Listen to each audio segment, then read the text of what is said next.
Has your toilet paper been greenwashed? Well, if you use Charmin, they have been now accused of greenwashing. So let's get into this. So Procter and Gamble, who makes Charmin, they are basically being charged in a new lawsuit claiming that they are misleading their environmental claims, which is commonly known as greenwashing, and it's basically about how it sources their toilet paper.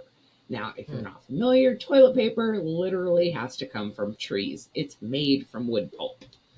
And in a proposed class action, 8 consumers said that Procter and Gamble obtains most wood pulp for Charmin from the Canadian boreal forest, which is one of the world's most important biological ecosystems, through harmful logging practice such as clear cutting and burning. So not very environmental friendly there. And the consumers called this sourcing, the way that they get their tree pulp, is completely at odds with their public commitment to protect the environment.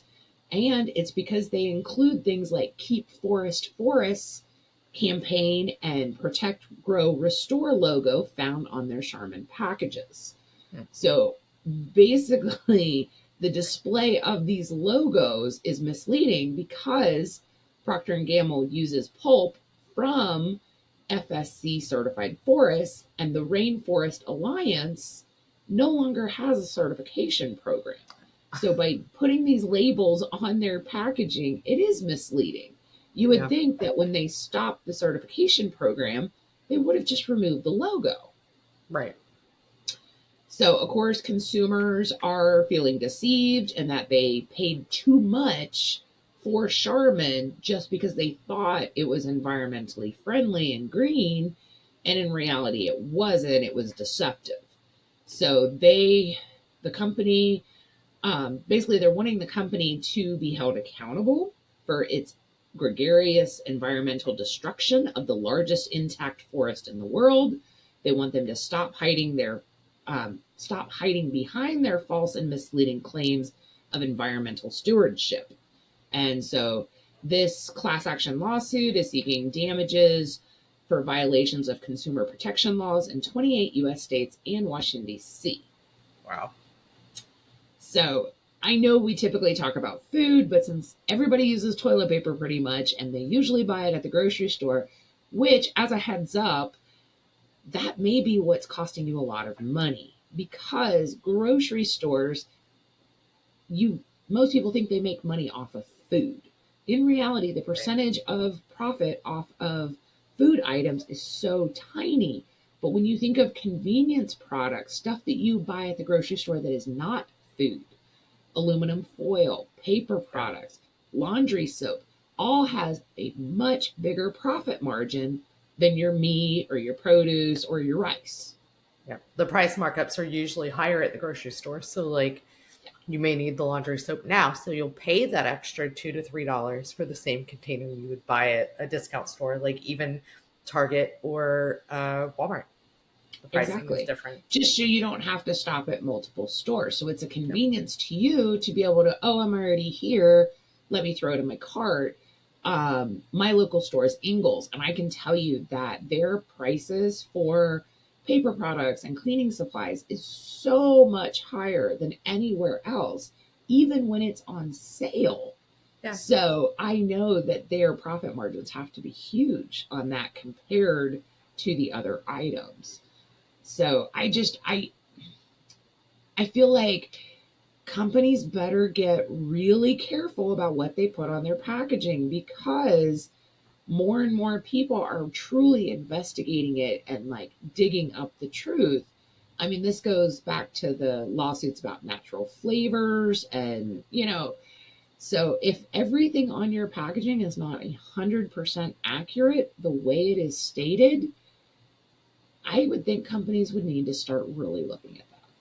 Oh, 100%. I'm surprised that the company that offered the certification, or the organization that offered the certification previously, didn't make some kind of stink about it. If they're no longer offering this as a promoted program or a certification program, why aren't you I would have doubled back and been like, okay, since this isn't something we're offering anymore, let's just make sure that people aren't utilizing our logo to still influence buyers when it's not something that they're doing anymore.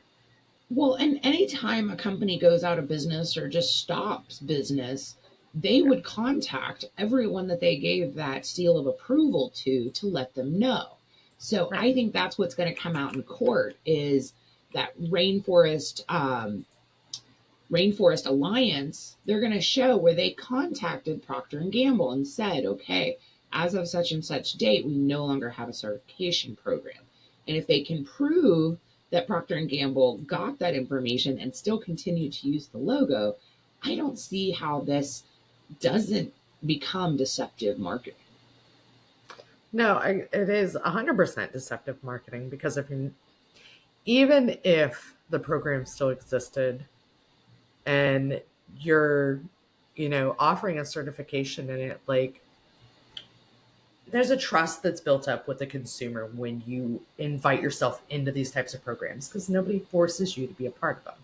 So, Yeah. like, if you didn't have those logos on there and it just went away quietly, yeah, there would have been some discussion. But now you've stepped away from, hey, look, we're doing good things to, oh, we're just going to pretend to do good things. And you've then taken away some of that trust that you've built with the consumer. So, Well, and the fact that more and more consumers are wanting green options, they are wanting to yeah, put their money behind companies that follow the same beliefs and you know what I mean, that have the yeah, same culture that they have.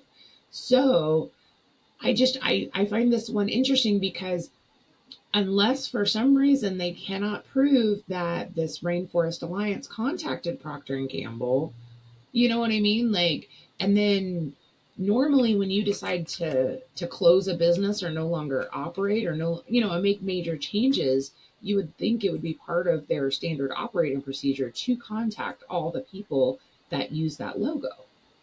yeah. No, I completely understand. And I agree with you on that. I was just curious. So I started to pull up the Rainforest Alliance to see what this looked like.